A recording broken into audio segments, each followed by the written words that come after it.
Beautiful souls, so this is our movement practice for today, and although it's quite hot here and you may not want to move your body, you might want to not do long sessions in the gym, then this can be a great alternative to still be able to build that inner strength and move your body a little bit. So we're going to get onto our mats, come to kneeling, just bring your awareness to your breath and see if you can breathe all the way down into the belly.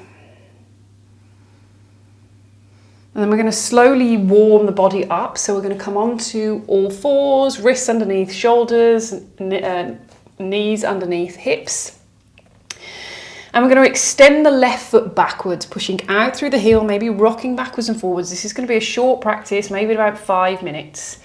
And so we'll extend the left leg up in line with the body, push out through the heel, draw the toes towards the shin. And if you would like, you can extend the opposite arm, so taking the right arm up. You can keep that down if you need a bit more stability. And what we're going to do is we're going to round through the body, the spine. We're going to draw the chin towards the chest, and we're going to start to draw the knee in towards the chest. And if you've extended the arm, we're going to bring the elbow to the outside of the knee. As we inhale, we're going to stretch and lengthen, engage through the core. So it's like we're hugging the hip bones in towards one another, lift through the pelvic floor. As we exhale, we round. As we inhale, we lengthen. I'm going to do 2 more. Exhale, round. Inhale, lengthen. Finally, finding that equal weight between the hips and the knee and foot that are on the ground. Exhale, lengthen. I don't know what I'm doing now. I'm rounding and extended. Bring it in and then bring them down.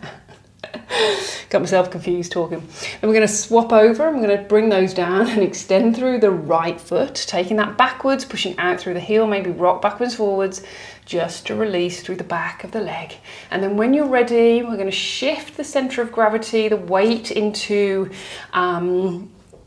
left leg, right hand, and push out through the heel of the foot. It is a bit hot. I've got myself confused. It's all good. And if you would like, we're going to extend through the left arm, reaching those fingertips towards the corner of the room. And as we exhale, we're going to round through the spine, drawing that knee towards the chest. If the arm is extended as well, bring that across the knee. As we inhale, we lengthen. Find that equal weight between the knee and hand that are on the floor. Exhale, round. Inhale, lengthen. 2 more.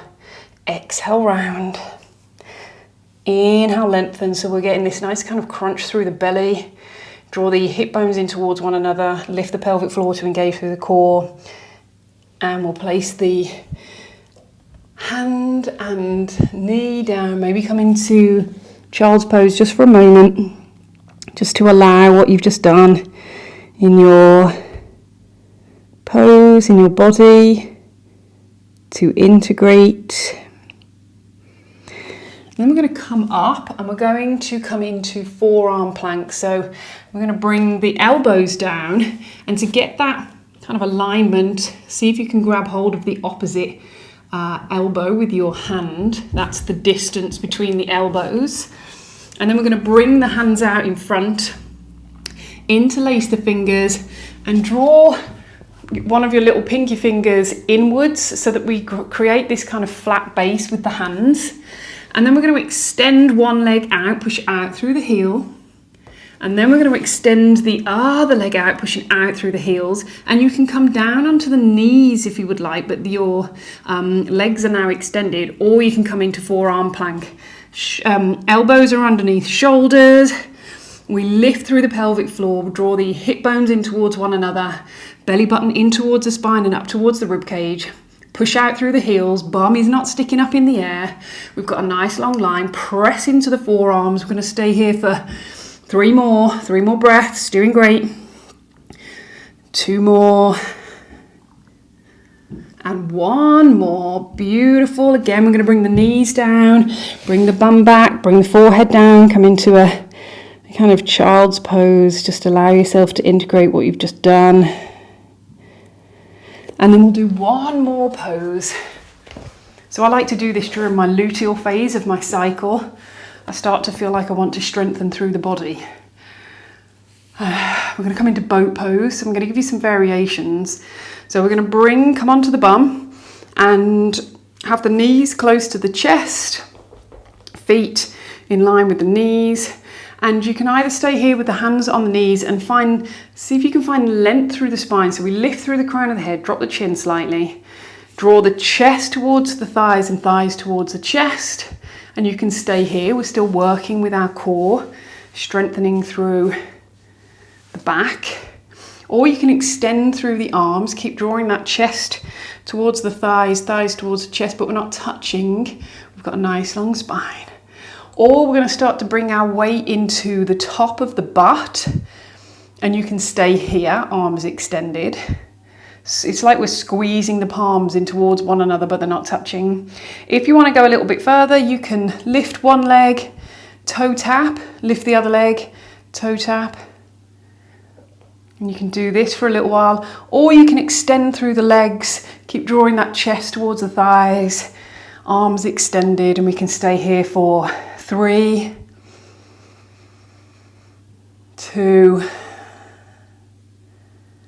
and 1. And then you can bring yourself down, rock on the spine, come into a shavasana if you want to, or carry on your practice if you would like. But if not, you're ready to go. You've done your practice for today. You can work your way back up. Thank yourself for being here, as always, sharing this practice with me.